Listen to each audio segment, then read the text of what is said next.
This morning, our gospel lesson is found in the book of Matthew. We are in chapter 25, and we're going to be starting at verse 14. So read along or listen now for God's word to you this morning. For it is as if a man going on a journey summoned his slaves and entrusted his property to them. To one he gave 5 talents, to another 2, to another 1, to each according to his ability. Then he went away. The one who had received the 5 talents went off at once and traded with them and made 5 more talents. In the same way, the one who had 2 talents made 2 more talents. But the one who had received the 1 talent went off and dug a hole and buried and hid his master's money. After a long time, the master of those slaves came and settled accounts with them. Then the one who had received the 5 talents came forward, bringing 5 more talents, saying, "Master, you handed over to me 5 talents. See, I have made you 5 more talents." His master said to him, "Well done, good and trustworthy slave. You have been trustworthy in a few things. I will put you in charge of many things. Enter into the joy of your master." And the one who with the 2 talents also came forward, saying, "Master, you handed over to me 2 talents. See, I have made 2 more." His master said to him, "Well done, good and trustworthy slave. You have been trustworthy in a few things. I will put you in charge of many things. Enter into the joy of your master." Then the one who had received the 1 talent also came forward, saying, "Master, I knew that you were a harsh man, reaping where you did not sow and gathering where you did not scatter seed. So I was afraid, and I went and hid your talent in the ground. Here, have what is yours." But his master replied, "You wicked and lazy slave, you knew, did you, that I reap where I did not sow and gather where I did not scatter? Then you ought to have invested my money with the bankers, and on my return I would have received what was my own with interest. So take the talent from him and give it to the one with 10 talents. For to all those who have, more will be given, and they will have an abundance. But from those who have nothing, even what they have will be taken away. As for this worthless slave, throw him into the outer darkness, where there will be weeping and gnashing of teeth." Friends, this is the word of the Lord. Thanks be to God.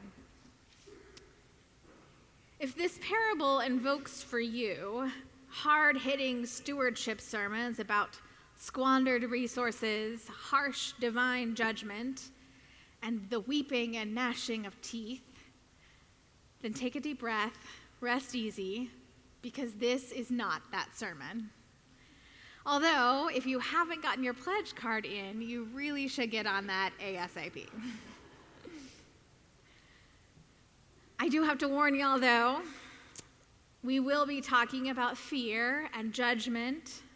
After all, this parable is the 3rd of 4 lessons that Jesus has in Matthew about the eschaton, a fancy word meaning the end times, the last days, the new heaven and the new earth, the return of Christ. So there's really no avoiding it. But more importantly, we're going to be talking about grace and a life of discipleship that is not lived in fear, but boldly takes risks for the sake of the gospel. This parable is often labeled the parable of the talents, referring to the obscenely large amounts of money given to the servants. A single talent, which comes from the Greek word talenton, was the equivalent of 15 to 20 years worth of a laborer's wages. But I like to call this story the parable of the third slave, or servant, as that word can be translated, or maybe the parable of the fearful servant. The first two servants in the parable are essentially identical characters.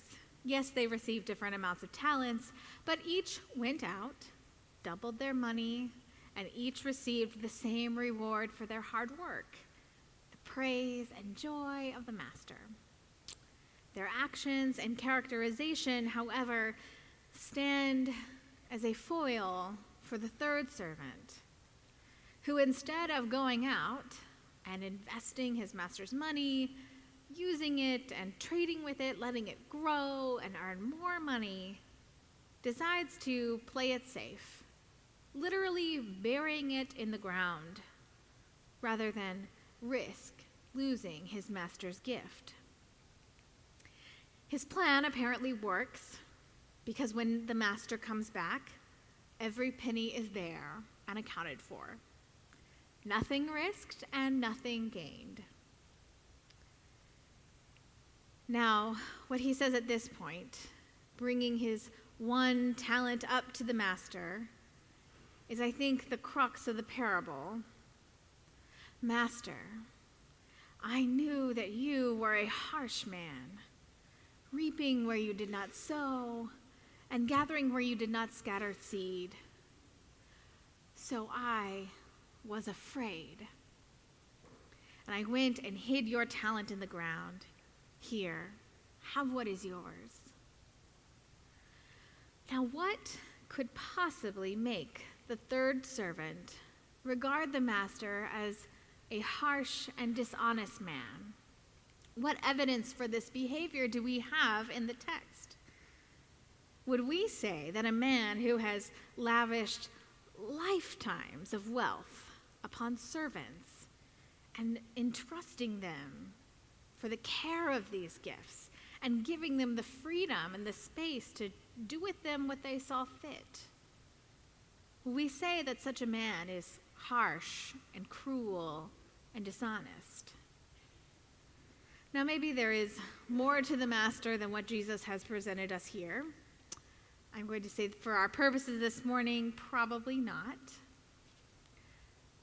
Because maybe the third servant's actions come from a place of fear and not faithfulness, choosing instead to distance himself from the master, and in essence, rejecting the life-changing gift of the talent.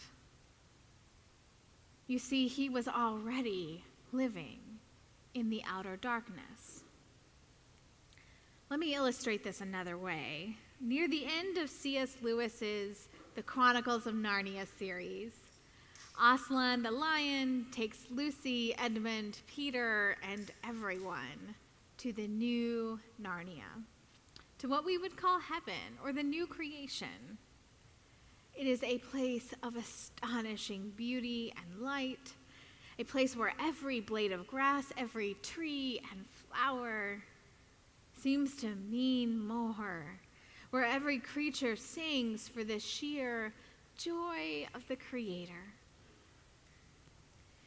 But then, in the midst of all this splendor, the children see a group of dwarves huddled together, convinced that they are actually sitting in the rank stench of a barn, a place so dark that they cannot see their hands in front of their faces. Now Lucy, the youngest of the Pevensey children, is so upset that the dwarves are not enjoying the new Narnia that she begs Aslan to help them see. Aslan replies, "Dearest Lucy, I will show you what I can do and what I cannot do." Aslan then shakes his golden mane, and a sumptuous feast, a banquet, instantly appears in front of the dwarves. Each dwarf is given a plate heaped with juicy meats, glistening vegetables, plump grains of rice. I don't know about y'all, but I'm getting hungry for Thanksgiving dinner already. Each also receives a goblet brimming with the finest wine anyone could ever imagine. But when the dwarves dive in and begin eating, they start gagging and complaining. "Doesn't this beat all?" they lament. "Not only are we in this stinking stable, but now we've got to eat hay and dried cow dung as well." When they sip the wine, they sputter, and look at this now, dirty water out of the donkey's trough. The dwarves, Aslan goes on to say, had chosen suspicion instead of trust and love. They were prisoners of their own minds. They could not see Aslan's gift of the new Narnia, for they would not see it. Aslan could but leave them alone to the hell of their own devising. And so I wonder, might something similar be going on with the third servant in this parable?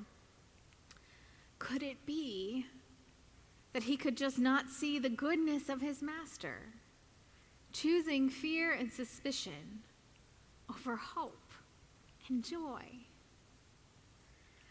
A couple of weeks ago, we had the honor of hosting Reverend Dr. Douglas Otadi, professor of Reformed Theology and Justice at Davidson College, for our Lou Berger lecture series. Dr. Otadi centered his lecture and sermon around the Reformed theological principle of salvation through grace alone, and reminded us that the God we love, worship, and serve is really and truly the God of grace. That is the core of who God is, and the core of who we are as beloved creatures is best expressed in a life lived in gratitude to the grace we have received. So one of the motivating factors for picking this topic of grace alone is that we were celebrating the 500th anniversary of Martin Luther nailing his famous 95 Theses to the Wittenberg church door, marking the symbolic beginning of the Reformation. And old Martin Luther has a quote that I think speaks well to this sermon, to this parable.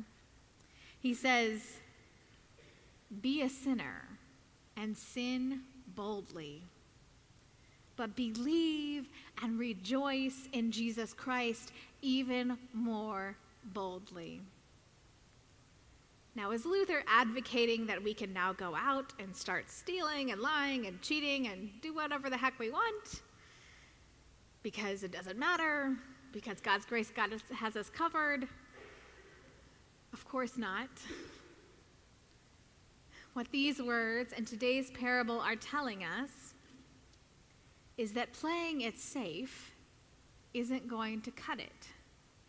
Burying our treasure of grace in the sands of orthodoxy and tradition, in the letter of the law, is not what faithful discipleship looks like.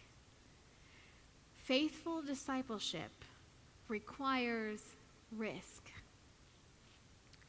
Risk of being too merciful, too gracious, too compassionate, too inclusive, too generous, too forgiving, too loving.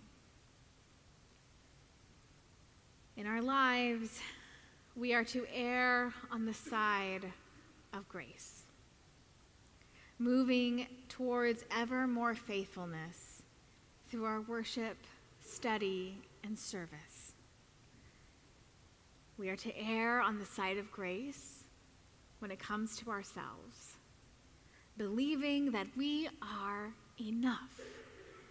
We are good enough, talented enough, worthy enough. And when it comes to others, we are to err on the side of grace, choosing to act out of compassion, mercy, and love. And not just when people deserve it, but especially when they don't. When I lived in Austin, one of my favorite summertime activities was putting down the books, taking a day trip down to the Brazos or Comal rivers, and floating the river with my friends. Eugene Peterson, a pastor and theologian, suggests that the Christian life is like jumping with an inner tube into an already flowing river. We didn't create the river, nor do we control or cause it to flow. It will keep faithfully flowing to its destination, even if you hop out at some point. You can jump in and float happily on the current. Using your arms and legs to steer yourself, you can also lock arms and join up with other inner tubes. And together, you can avoid rocks and trees and excitedly whip down rapids. In our Christian life, we are saved by God's grace alone. It is a free and extravagant gift. And we are given the chance to jump into that already flowing river of grace. The river and everything we get a chance to do while floating in it are ultimately all the work of God. Our actions in the river would not be possible if it were not for God. And what a joy and a privilege it is to be in the river at all. What today's parable tells us about Christian life and discipleship is that we can either be like the third slave, fearful and suspicious of God, convinced that there is no joy to be had, paralyzed to inaction, and unaware and unable to embrace the gifts we have been given.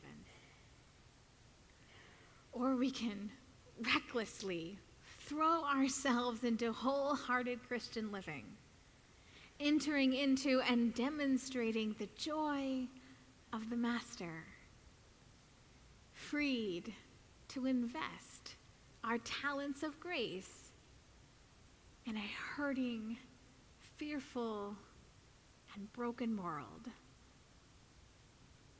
To God be all the glory. Amen.